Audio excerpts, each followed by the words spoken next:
Hey guys, my name is Tito. I make videos on personal... Do you know what? They spoke French in this film Hijack 93, so I think now is as good a time as any to bring back the French intro temporarily. So bonjour tout le monde, je m'appelle Tito, je fais des vidéos sur les finances personnelles sur mon autre chaîne, mais sur cette chaîne, je parle d'autres choses comme aujourd'hui, où je vais revoir le film sur Netflix, Hijack 93. In an attempt to subdue the military government and fight for democracy in Nigeria, 4 radicalized young men hijack a commercial airplane in Nigeria in 1993. Hijack 93 is based on real-life events, and the film is directed by Robert Peters. Now, this review will contain spoilers, so if you don't want any spoilers, perhaps go and watch Hijack 93 on Netflix first. Luckily, Hijack 93 is available globally, unlike many of the other Nollywood films and series that have come out on Netflix in recent times, which have only been available on the African continent. Anyway, if you don't mind the spoilers or if you've already seen Hijack 93, then let's dive into it, beginning with Les Performances. Now, I'll start by looking at some of the newer faces in the film. We'll begin with Sani Garba, who played the character Kayode, and he is the guy that was catching feelings for the female hostage on the plane, right? Then we had Nnamdi Agbo. I believe he played Omar, and I think he's the character who at some point earlier on in his story had lost a daughter. Then we had Oluwaseyi Akinsola. He played Dayo. Then we had Allison Emmanuel, who played Ben Jr. He was the fair-skinned guy who was like a bit cuckoo in the head and the one whose father, was abusing him. Then you had Jessica Lorraine. She played Marie, and she's the young, mixed-race girl who was interpreting, or who acted as an interpreter between the terrorists and the negotiators. So those were the newer faces in this film. Now let's talk about the more established actors in this movie, of which there were a few of them. Let's start with the men. You had John Dumelo in this film as Captain Ambrose. You had Efa Iwara as Captain Odion. You had Sani Muazu as Judge Tanko. Slight detour real quick. I often watch the end credits of movies that I plan to review, and I noticed that in the end credits, they misspelled Sani Muazu's name. Sani Muazu is a big actor, especially in the North, and they misspelt his name. And this isn't the first time I'm seeing them misspell actors' names in the end credits. And I'm bringing this up because it may seem like a small thing, but for an actor, it's a big deal. It hurts when you've been on a project, you've given your sweat and blood and your tears and all that, and they misspell your name in the end credits. It shouldn't be that hard for whoever is in charge of compiling or typing the end credits to get everyone's name correct. And if they can make such a mistake with an actor as big as Sani Muazu, imagine how often these mistakes happen with the lesser known actors, the younger actors, or the less popular actors. And you really understand the problem with misspelling people's names in the end credits, or sometimes omitting people's names in the end credits when it's time for you want to talk about. Let's say your project does really well. It goes really far. It enters like a top 10 earner for the year or whatever. And you want to use that credit to find other jobs or, get other gigs. And you tell casting directors or other producers that, look, I was in this film that was really big. And they say, okay. And then they go and do their homework and they check the end credits and they see that your name is misspelled. Or even worse, your name is not even in the end credits at all. An actor's name not being in the end credits happened recently. It really shocked me when I watched Inside Life just a couple of weeks ago, and I didn't see Uzoamaka Onoha's name in the end credits. And she was clearly in one of those episodes, but I did not see her name. And I love Uzoamaka, both of them, Uzoamaka Aniuno and Uzoamaka Onoha, who was actually in Inside Life. And I was just shocked. So imagine, after giving all your effort and everything to a project, your name now doesn't show in the end credits. And these are some of the silent battles that I believe actors fight that many of us, you and I, may not know about. So I'm calling it out now, and I'm saying whoever is in charge of the end credits, the casting directors, the producers, whoever even types those things, should make sure that everyone's name, first of all, is there. And secondly, every actor and crew member's name, everyone involved with the project, everyone's name is spelled correctly. It matters. Moving on. You also had Manuel Udokwu in the film as Lieutenant Dokubo. His name also was not complete in the end credits. They just put Bob Manuel. They didn't put his surname, Udokwu. Yakubu Mohammed was also in the film as Usman. Yakubu Mohammed, that must have been the smallest role I've seen Yakubu Mohammed, who is a huge star, a huge Nollywood star. That must have been the smallest role I've ever seen him in a movie.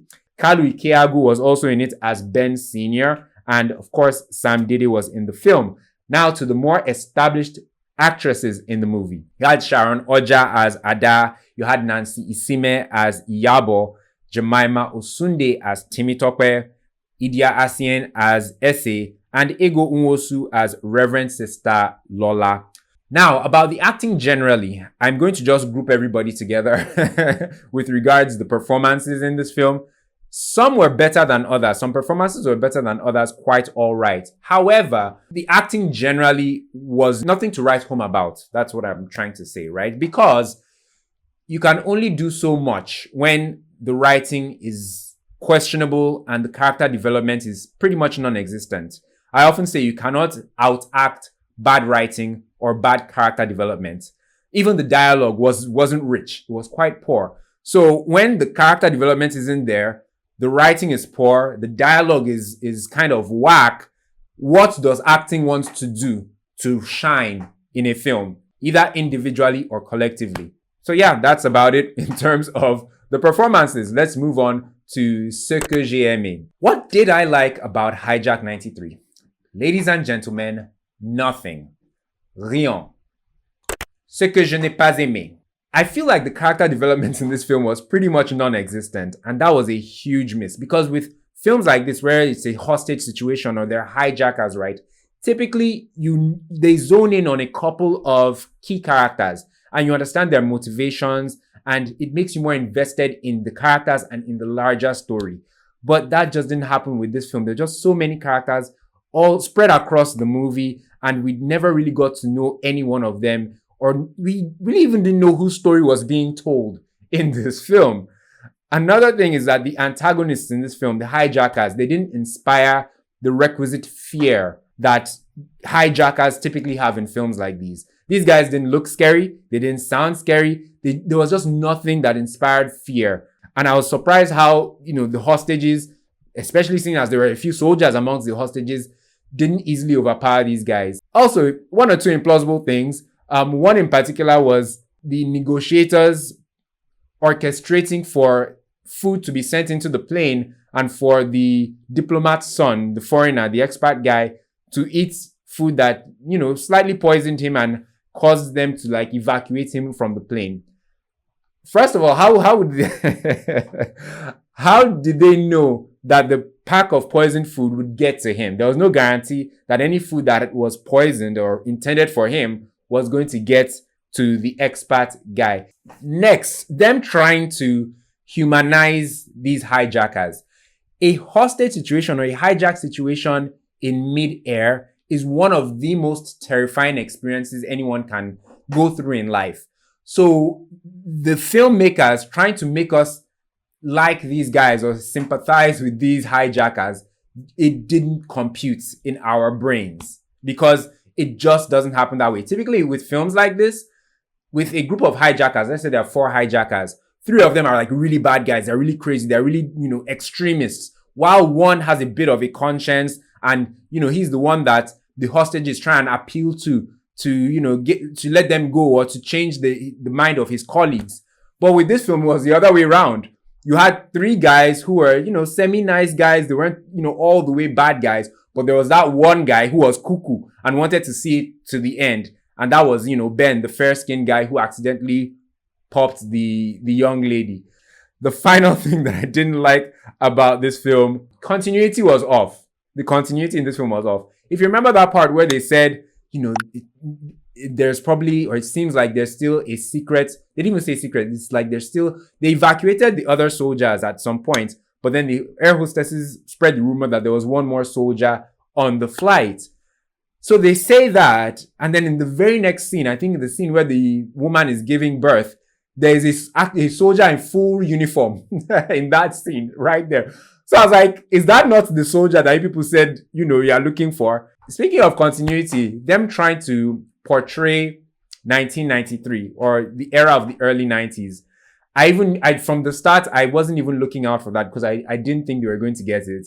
But a lot of people who watched it, they were noticing how inconsistent or how what we were seeing in this film looked nothing like 1993, even though many of the people who watched this film were not even around in 1993.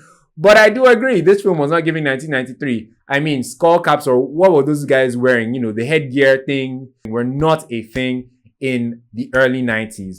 Maybe in the early 2000s, but definitely not in the early 90s. Now, while I was watching the movie earlier this morning, I decided to get on Twitter and check out what people were saying about Hijack 93. And here's what some people said about Hijack 93. Please, I'd like to see everyone involved in this Hijack 93 movie in my office right away. Maestro says, Hijack 93 is literally the most useless Nollywood movie on Netflix in recent years. 90 minutes of my precious time gone just like that. A very big fat 0/10. This person says, Hijack 93, poor. Very poor. Movie should have ended in 20 minutes. God's favorite said, for a movie set in 1993, I have so many questions. I wasn't born then, but then they wear lashes for 1993. Cause why was Sharon wearing lashes? Don't even get me started with the beanie and do-rag on the guy's head, but A for effort. Exactly. Beanies and do-rags were not a thing in 1993, in Nigeria especially. K. Targaryen says, with the money, endless resources at disposal, PR, giant platform backing, I expect something better. Personally, I'm disappointed. As inexperienced as I am, if I have all those resources, I will tell the story better. Naked says, Hijack 93, very mumu movie. Extreme, the producer, says, just wasted 1 hour plus of my life watching this Hijack 93. Now myself I blame. I know they hear what. Wisdom says, this is utter hypocrisy. What the bleep is this movie Hijack 93? Terrible plot, poor dialogue, terrible acting, lack of attention to details. This is a very poor attempt at storytelling. Who is this director? A Cup of D says, this Hijack 93 movie is so embarrassing to watch. What the F is this? Dage says, Hijack 93, please don't kill all my brain cells. Leave small for me. Best tweet, Deji. Oh my goodness. Know Your LGA says, my own is how come Hijack 93 was on Netflix International and Lishabi is not? Very good question. Dr. Chesson says, you see that new film on Netflix, Hijack 93 or something like that. I am here to inform you not to bother wasting an hour and a half of your time watching it. Softstar says, I have no idea what's going on in this Hijack 93 movie. Story is all over the place. I agree. Ayo said, Nollywood needs to do better. Cause this Hijack 93, nonsense movie. They didn't try at all. Poor depiction of the actual event, 2/10. Bob Daddy says, LOL. Hijack 93 has to be the most ridiculously enacted true story. No depth, no proper acting, wrong costumes, wrong way of speaking. They spent money on camera resolution and that's it. Twitter is, they're harsh, but they be telling the truth. In conclusion, friends, I think this film, Hijack 93, got carried away with the fact that they were doing this big thing of making a Nollywood film inside an airplane, on the tarmac in Kano, because I saw BTS footage. So I think they got carried away with that novelty and they forgot to actually focus on telling a good story.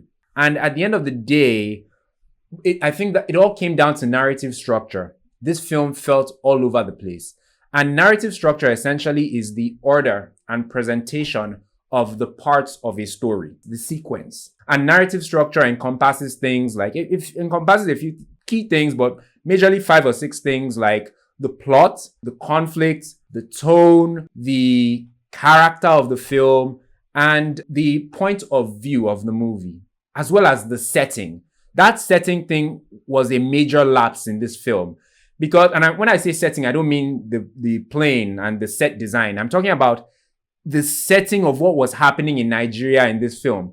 Because these guys are fighting they felt like their rights or democracy was being truncated and they wanted government to change hands. That was their initial demand, of which their demands were quite unclear throughout the course of the film. I believe, sorry, I didn't do my proper research to find out what exactly happened in 93 politically in Nigeria that led to that these young men taking the plane back then, but I believe it was the 93 annulled election. Maybe it was the whole MKO and IBB thing. I'm not too sure. I will do my research after. I just know that if I got stuck doing research, I would have delayed on filming this review. So my apologies there. But then again, the film itself, that brings me to the point that the film itself should have set that tone and created that setting of what was happening in Nigeria that caused these men to do what they did. And not just seeing it from their point of view, but maybe even from the point of view of the passengers. Because what was happening in Nigeria at the time, like what's happening in Nigeria now, is not just happening to a set of people, it's happening to everyone. But they did not let us know what the political environment was like in Nigeria at that time by showing us news or there being discussions about, the government or the election that was annulled, or, the government that was forcefully taking, or the rights that were denied, or whatever.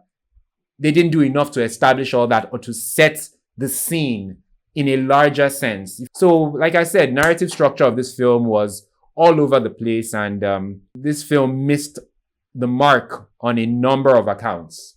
Not only am I going to rate Hijack 93 with 0.5 over 5 jollofs, I'm also pegging it to be one of the worst Nollywood films I've seen in 2024. So we're going to be talking about it again when we're rounding up 2024. The 10 worst of 2024. Guys, if you enjoyed this review, I really hope that you did. Please do me a favor and like this video by clicking on the like button just underneath the video, and subscribe to the channel as well by clicking on the black subscribe button. On this channel, I don't just do Nollywood movie reviews. Sometimes I talk about other things. To check out some of my past reviews, Netflix or otherwise, you can click the card in the corner of the screen. And please, in the comment section down below, let me know what frustrated you the most about Hijack 93, or generally what you thought about the movie. Can't remember when last I gave a film 0.5 over 5. And this was a star-studded film. And many of the stars in this film, they're not cheap. Actors like Sharon Ooja, Jemima Osunde, Isime, Idia Aisien, Yakubu Mohammed, Dumelo. These are highly priced actors. To get them to be in your film, you're shelving out a lot of money. But of course, this is a Play Networks film. Play Networks has deep pockets, very deep pockets. But, it just makes you sad that, with all that money, you still produce things that come out looking like this. Thank you guys so much for watching. I'll catch you in the next one. Take care. Like and subscribe.